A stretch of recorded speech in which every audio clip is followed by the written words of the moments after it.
Let's say if you want to deliver it to, if you want from Moratuwa, if I want to send it to Anuradhapura, one LCL of let's say 1 LCL of garment item, our freight forwarders will come up to our doorstep. So we don't need to go to their doorstep. So they will come up to our doorstep and they will collect our cargo and they will send it to the desired place. But in terms of Sri Lanka Railways, it doesn't have. So customer orientation, customer service provision is lack compared to the competitors. And the connectivity of road network. So Sri Lanka Railway, as I can say, this is the Sri Lanka Railways network. So this is not connected throughout the island. But in terms of road, it has been well developed. So this may be, this is one of the main reasons why Sri Lanka Railway lost its business to other modes. So we need to think on that as well. And another one is, even though the road network is well connected, the hidden cost of road are not identified. Let's say from here, from Moratuwa to Peta, if we charge per kilo 50 rupees, but that 50 rupees is not the correct one, because it makes some hidden cost. So that hidden costs are not identified to that road pricing model. So if we can find out the real cost, hidden cost, and if the price may be down to 200 rupees. So that is one of the another reason. So hidden cost of the road environment is not identified. So insufficient network. So we don't have a well-developed network all over the island for Sri Lanka Railway. But compared to the road, we can go almost any nook and corner we can travel by roads.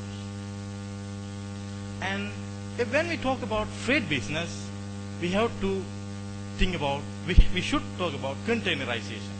So when we do not have containerization concept in our module, it's not good to talk about, it's not worthwhile to talk about freight business, because we are dealing with freight, we are dealing with the most valuable item of the country.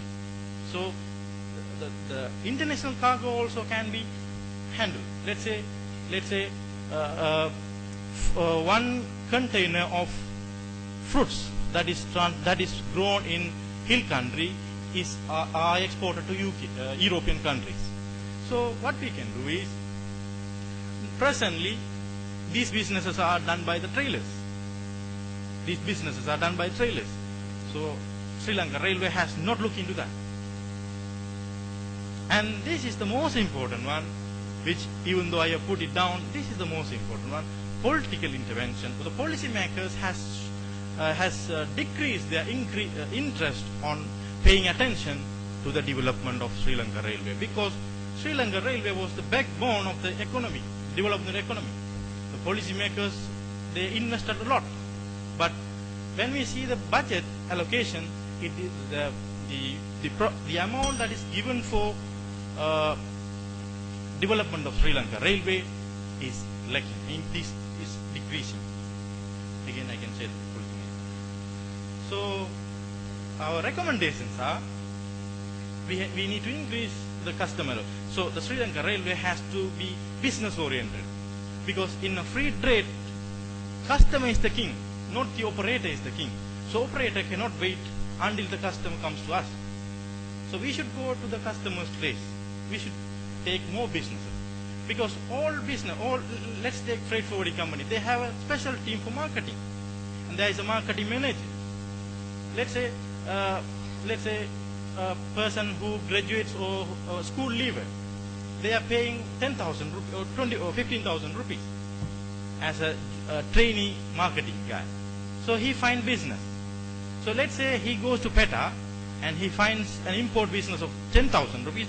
He is getting, in addition to the basic salary of 10,000, 10% of discount is 10% of bonus is given, so he's getting another 10,000. So those things can be applied to Sri Lanka Railway.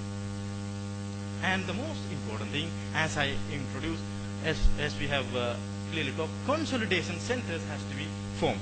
Let's say we can't expect all people go to Sri Lanka Railways to hand over their goods. So consolidation centers has to be established in recognized places. So there should be a, that's what we talked about, there should be a proper act or proper political intervention. So policymakers has to keep on thinking on developing it again. Then, unfortunately, even though we have railway lines connected to port, none of the port is now being operated with Sri Lanka Railway. Let's say we are getting down a container from Singapore, one container of potato that needs to be sent to, let's say we need to be sent to Kandy. So if the piers of the ports are connected to railway, we can directly